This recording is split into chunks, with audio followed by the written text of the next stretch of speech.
तर महत्वाची बातमी आता समोर येते। या सगळ्या पार्श्वभूमीवर पाकिस्तानच्या सीमेवर हालचाली वाढलेल्या आहेत। पाकिस्तानने सीमेवर रणगाडे तैनात करायला आता सुरुवात केलेली आहे। त्यामुळे आता सीमावर्ती परिसरामध्ये देखील हालचालींना चांगलाच वेग येताना दिसतोय।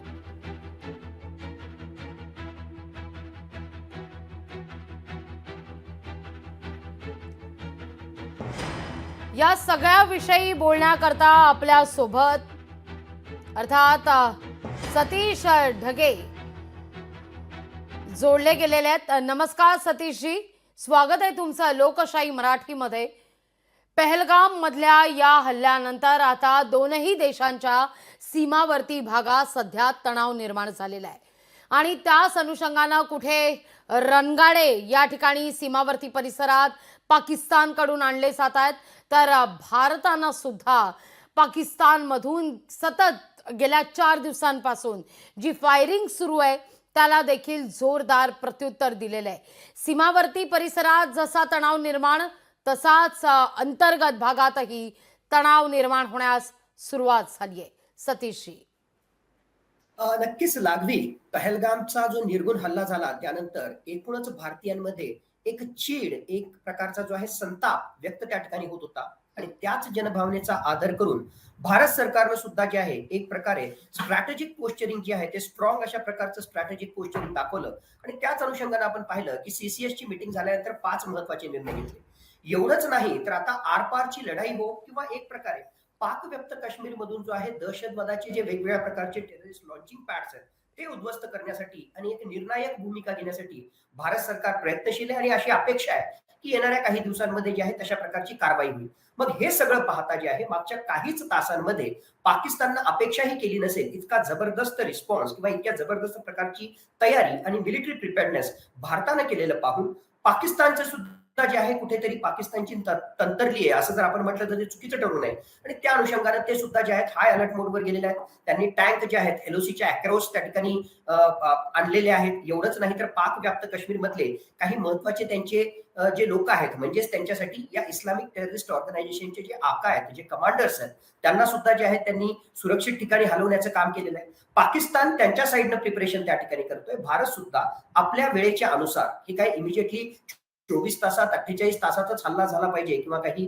निर्णायक कारवाई झाली पाहिजे अशातला भाग नाही। आपण योग्य वेळेस आणि सगळ्यात महत्वाचं सरप्राईज फॅक्टर हा या ठिकाणी सगळ्यात महत्वाचा ठरणार आहे। म्हणून सरप्राईज फॅक्टर लक्षात घेऊन योग्य वेळेस तशा प्रकारची कारवाई ही लष्करातर्फे होऊ शकते, ज्यामध्ये ड्रोन्सचा त्या ठिकाणी समावेश असू शकतो, ज्यामध्ये जे आहे रॉच्या माध्यमातून काही जे आहेत हाय व्हॅल्यू टार्गेट्सला टार्गेट करण्याचा प्रयत्न पाकिस्तानच्या हद्दीमध्ये जाऊन त्या ठिकाणी होऊ शकतो। वेगवेगळ्या प्रकारचे मिलिटरी ऑप्शन्स आहेत आणि त्याच्या दुसऱ्या बाजूला जर आपण पाहिलं तर आपले जे घरभेदी आहेत म्हणजेच आपल्या सीमेमध्ये असणारे जे स्लीपर सेल्स आहेत, जे ओव्हरग्राऊंड वर्कर्स आहेत, त्यांना सुद्धा एक्सपोज करण्याचं काम आणि त्याच अनुषंगानं कालपर्यंत 10 दहशतवाद्यांची घरं उद्ध्वस्त करण्याचं काम आपल्या सुरक्षा एजन्सीजनं केलेलं आहे। आणि या सगळ्या गोष्टींना जर आपण एकत्रित पाहिलं तर या स्लीपर सेल्स, हे ओव्हरग्राऊंड वर्कर्स आणि या वेगवेगळ्या प्रकारच्या दहशतवादी संघटना ज्या आहेत त्या एक्सपोज होत आहेत आणि त्याचा परिणाम म्हणजे आता त्या सिक्युरिटी फोर्सेसवर अटॅक करतील, त्याचबरोबर जे सुट्टीवर गेलेले जवान आहेत त्यांना सुद्धा टार्गेट करण्याचा प्रयत्न करतील। आणि ज्या प्रकारे आपण हाय अलर्ट मोडवर आहोत तर नक्कीच या सुरक्षा सिक्युरिटी फोर्सेस मधल्या जवानांची आपल्याला गरज पडणारच आहे। म्हणून त्यांच्या सुट्ट्या कॅन्सल केलेल्या आहेत आणि वेगवेगळ्या प्रकारची रणनीती जी आहे लष्करातर्फे त्या ठिकाणी इम्प्लिमेंट करण्याचा येणाऱ्या काळामध्ये प्रयत्न केला जाईल। अगदी सतीश सर, सगळ्यात महत्त्वाचं म्हणजे या हल्ल्यानंतर बिहारमध्ये भाषणाकरता उपस्थित असलेल्या पंतप्रधान नरेंद्र मोदींनी बिहारच्या भूमीतून थेट इशारा दिलेला होता की दहशतवादी कल्पनाही करू शकणार नाही इतका मोठं प्रत्युत्तर, इतका जोरदार पलटवार भारताकडून केला जाणार आहे या सगळ्या हल्ल्याला। त्या दृष्टीनं आता मात्र कुठंतरी तयारीला सुरुवात होताना दिसतीये। मग अरबी समुद्रात नौदलाची प्रात्यक्षिकं असू देत, सराव मोहीम असू दे किंवा अगदी सीमावर्ती परिसरात असलेल्या शेतीचा जो सगळा परिसर आहे त्या ठिकाणी पीक काढणी पुढच्या 2 ते 3 दिवसात लवकरात लवकर काढावी या संदर्भात निर्देश जारी करणं असू देत। काय घडतंय नेमकं? मान्य मला सुरक्षा व्यवस्था आणि या सगळ्या संदर्भात बंधन आहेत, थेट आपण वक्तव्य करू शकणं हे फार अवघड आहे, पण काय नेमका अंदाज वर्तवला जाऊ शकतो? 2016ला उरीच्या ब्रिगेड कॅम्पवर हल्ला झाला तर आपण सर्जिकल स्ट्राईक केला. 2019ला ज्यावेळेस बालाकोट एअर स्ट्राईक झाला त्याच्या अगोदरची पार्श्वभूमी म्हणजे पुलवामामध्ये सीआरपीएफच्या कॉन्वॉयवर हल्ला झाला. म्हणजे सुरक्षा बलांच्या जवानावर हल्ला झाला तर त्यावेळेस आपण सर्जिकल स्ट्राईक केला किंवा या ठिकाणी बालाकोट एअर स्ट्राईक केला. 2025 मध्ये तर जे निशस्त्र होते असे संपूर्ण भारतातून आलेले जे पर्यटक होते त्या पर्यटकांवर त्यांचा धर्म विचारून धर्माच्या आधारावर जर टार्गेटेड अटॅक केला असेल आणि एवढंच नाही सरळ सरळ अशा प्रकारची धमकी दिली असेल की नरेंद्र मोदींना जाऊन सांगा. नरेंद्र मोदी हा व्यक्ती नाही, नरेंद्र मोदी हे भारताचे प्रधानमंत्री आहेत. एक प्रकारे जे आहे भारताच्या आयडेंटिटीला हलल करण्याचा प्रयत्न होता आणि ही सगळी पार्श्वभूमी आपण लक्षात घेतली तर नक्कीच जे आहे जनभावना जी आहे त्याच प्रकारची जनभावना सरकारच्या ऍक्शन मधून सुद्धा दिसते की काहीतरी जे आहे सर्जिकल स्ट्राईक त्याचबरोबर एअर स्ट्राईक पेक्षा सुद्धा जे आहे कणखर भूमिका, निर्णायक भूमिका घेण्याची गरज आहे. आणि म्हणूनच एक त्यामधला जो आहे एंड पॉइंट हा याच्यात असावा की जे हाय व्हॅल्यू टार्गेट्स आहेत. म्हणजे हे वेगवेगळ्या दहशतवादी संघटनांचे जे आका आहेत जे पाकिस्तानमध्ये दडून बसलेले आहेत त्यातले बरेच सारे जे आहेत ते पाक व्यक्त काश्मीरमध्ये आहेत त्यांना येणाऱ्या काळामध्ये टार्गेट करण्याचा प्रयत्न नक्कीच असू शकेल. दुसरी महत्वाची गोष्ट लॉंग टर्म जर पाहिलं तर हा प्रश्न जर सॉल्व्ह करायचा असेल तर पाक व्यक्त काश्मीर जो मुळात नियमाच्या अनुसार 1994च्या भारताच्या पार्लमेंटरी रिझोल्युशनच्या अनुसार इव्हन आज घडीला भारत सरकारच्या वेगवेगळ्या मंत्र्यांच्या अनुसार पाक व्याप्त काश्मीर हा अनफिनिश्ड एजेंडा आहे. मग जर तो अनफिनिश्ड एजेंडा असेल तर त्याला फिनिश करण्यासाठी आणि मुळात त्या पाक व्याप्त काश्मीरला भारतात सम्मिलित करण्यासाठी लॉंग टर्म अशा प्रकारची सुद्धा आपल्याकडे स्ट्रॅटेजी असू शकते. मग हे सगळं जर करायचं असेल तर वेगवेगळ्या प्रकारचे मिलिटरी ऑप्शन्स आहेत. काही म्हणजे एका नंतर दोन आणि दोन नंतर तीन याच गोष्टीला नाही पण त्यामध्ये नौदलाचा समावेश असू शकेल. त्यामध्ये जे आहे एअर सुपिरियरिटी हासिल करण्यासाठी नक्कीच आपल्या इंडियन एअरफोर्सची महत्वाची भूमिका असू शकेल. स्पेशल फोर्सेसचा त्या ठिकाणी काही रोल असू शकेल. आणि माझ्या मते सगळ्यात महत्वाचं म्हणजे आज घडीला ड्रोन वॉरफेअर जी आहे ड्रोन्सची या सगळ्या कारवाईमध्ये जी आहे महत्वाची भूमिका असू शकेल. इलेक्ट्रॉनिक वॉरफेअरचा त्या ठिकाणी रोल असू शकेल. सायबर वॉरफेअरच्या माध्यमातून काही क्रिटिकल कम्युनिकेशन नेटवर्क जे पाकिस्तान मधले त्या ठिकाणी असणार आहेत त्याला सुद्धा जे आहे जॅम करण्याचा प्रकार असू शकेल. म्हणजे या सगळ्या गोष्टींचा एकत्रितपणे परिणाम हा पाकिस्तानवर दबाव निर्माण करण्यासाठी आणि त्याच्या माध्यमातून आपले मिलिटरी ऑब्जेक्टिव्ह हासिल करण्यासाठी होणार आहे. म्हणून मला वाटतं हे येणाऱ्या फक्त 24-48 तासामधलं एखादं जे आहे सर्जिकल स्ट्राईक किंवा एखादा हल्ला इथपर्यंत ते मर्यादित राहणार नाही. याचे वेगवेगळे कांगोरे असणार आहेत आणि त्यातल्या काही गोष्टी ज्या आत्ताच आपण चर्चेमध्ये आणल्या मला वाटतं की ड्रोन त्याचबरोबर इलेक्ट्रॉनिक वॉरफेअर, सायबर वॉरफेअर आणि त्याच्यासोबतच पारंपरिक युद्धाशी संबंधित काही कारवाया या सुद्धा त्या ठिकाणी असू शकतील. आणि त्याच अनुषंगानं सगळ्याच अनुषंगानं आपल्याला फुल फ्लेज वॉरसाठी सुद्धा तयार राहावं लागणार आहे. म्हणून ही सगळी तयारी आपल्याला अक्रॉस एलओसी त्याचबरोबर आपल्या सीमेच्या आत सुद्धा जे आहे आपल्याला भारतीय लष्कर करताना स्पष्टपणे दिसतंय. अगदी ही तयारी होत असतानाच सतीश सर एकीकडे कुपवाडा असू दे किंवा मग पूंछ या दोनही पट्ट्यांमध्ये या दोनही भागांमध्ये पाकिस्तानकडून सलग चौथ्या दिवशी सुद्धा आगळीक केली जाते. कुठेतरी पाक बिथरलाय आणि त्यातूनच ही सगळी कृत्य केली जात आहेत.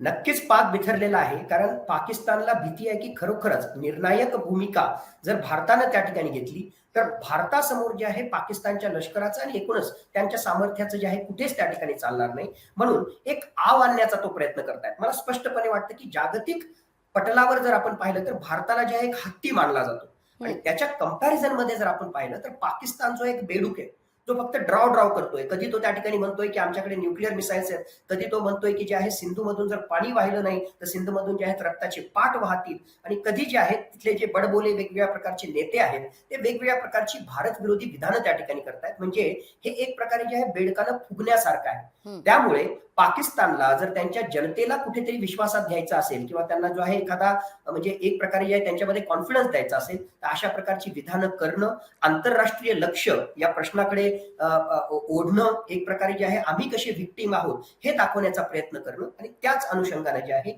संध्याकाळी म्हणजे रात्रीच्या वेळेस जे आहे एलओसीच्या अक्रॉस जे निहत्ते आहेत, जे खेड्यांमधले जे शेतकरी त्या ठिकाणी आहेत अशा बॉर्डर विलेजेसमध्ये फायरिंग करणं हे असे सगळे प्रकार जे आहेत ते पाकिस्तानकडून केले जाऊ शकतात. ऑन पेपर आज सुद्धा जर पाहिलं तर पाकिस्तान सोबत जे आहे 2003 पासून पाकिस्ताननं आपल्यासोबत शस्त्रसंधी केलेली आहे. 2021ला ते रिकमिट केलेलं आहे. पण ते कमिटमेंट किंवा या शब्दांचा किंवा या ओळींचा पाकिस्तानसाठी काहीही अर्थ नसतो. म्हणून पाकिस्तान सोबतचे करार म्हणजे फक्त जे आहे पांढऱ्या कागदावरची काळी शाई असं जर आपण म्हटलं तर ते चुकीचं ठरू.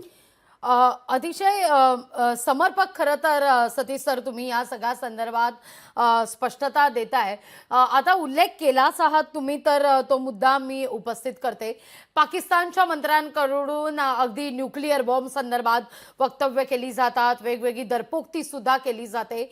पण इथं मात्र एकीकडे आपण जर पाहिलं तर फुगल्यासारखं दाखवायचं, आपल्याकडे किती आहे असं दाखवायचं आणि दुसरीकडे मात्र दुसऱ्या हाताने झोळी पसरवायची, अशी खरं तर अवस्था पाकिस्तानची झालेली आहे. कारण नुकतीच बातमी समोर येते की चीनकडून पुन्हा आता पाकिस्ताननं कर्ज मागण्यासंदर्भात, कर्ज देण्यासंदर्भात विनंती केलेली आहे आणि ते असं थोडं थोडकं नाहीये तर अब्जोंच्या घरात ते कर्ज आहे.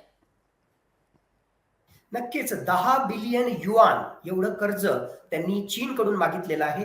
त्यांचं आतापर्यंत जे कर्ज आहे त्याला रिस्ट्रक्चरिंग करण्यासाठी. बघा आज घडीला पाकिस्तानची काय परिस्थिती आहे. खऱ्या अर्थानं पाकिस्तानची वाटचाल जी आहे ती अराजकतेकडे सुरू आहे. एका बाजूला त्या ठिकाणी राजकीय अस्थिरता आहे. त्यांचा सर्वात पॉप्युलर लीडर इम्रान खान त्याला जेलमध्ये टाकलेले आहे. दुसऱ्या बाजूला तिथल्या ज्या इस्लामिक एक्स्ट्रीमिस्ट ऑर्गनायझेशन आहेत त्यांचा जबरदस्त पगडा पाकिस्तानच्या एकूणच व्यवस्थेवर आहे.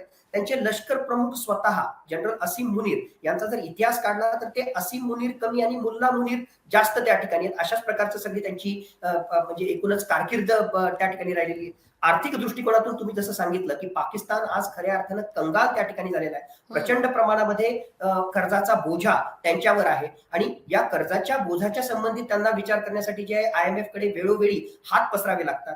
जगानं जे आहे एक प्रकारे आंतरराष्ट्रीय दृष्टिकोनातून त्याला वाढीत टाकलेलं आहे आणि त्याचा थोडाफार मदत करणारा आज घडीला एकच देश राहिलेला आहे तो म्हणजे चीन. आणि त्या चीनकडे जे आहे त्यांनी भिकेचा कटोरा त्या ठिकाणी मागितलेला आहे आणि 10 बिलियन युआन ची मागणी त्यांनी केलेली आहे. बरं खरोखरच म्हणजे भिकेचा कटोरा हा फक्त शब्दासाठी भिकेचा कटोरा नाही. तुम्ही जर सौदी अरेबिया किंवा काही अरब देश पाहिले तर त्या अरब देशांनी या पाकिस्तानी नागरिकांना येण्यासाठी बंदी घातलेली आहे. का? कारण हे पाकिस्तानी नागरिक तिथे येतात आणि तिथे भीक मागतात. म्हणजे ही सगळी परिस्थिती निर्माण करण्यासाठी कोण जबाबदार आहे? तिथलं लष्कर जबाबदार आहे, तिथलं सरकार जबाबदार आहे. त्या सरकारनं तिथली अर्थव्यवस्था सुधारणं, तिथल्या लोकांचा स्टँडर्ड ऑफ लिव्हिंग वाढवण्यासाठी जे आहेत प्रयत्न करणं, मॅन्युफॅक्चरिंग वाढवणं आणि या उत्पादनाच्या माध्यमातून एक्सपोर्ट वाढवणं याकडे त्यांचं कुठलंही लक्ष नाही. एक्सपोर्ट ते कुठल्याच गोष्टींचं करत नाही. एका गोष्टीचं मात्र संपूर्ण जगाला ते निर्यात तिथे करतात आणि तो म्हणजे दहशतवाद.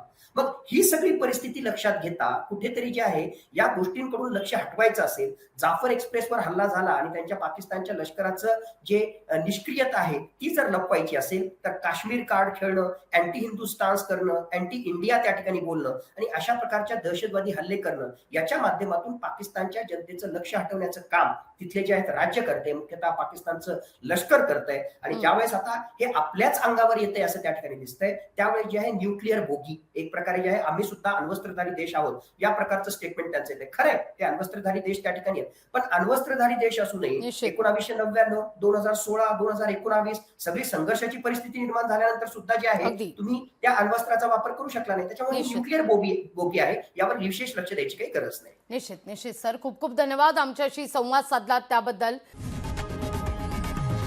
लोकशाही मराठी ऐका, पहा, जागरूक रहा.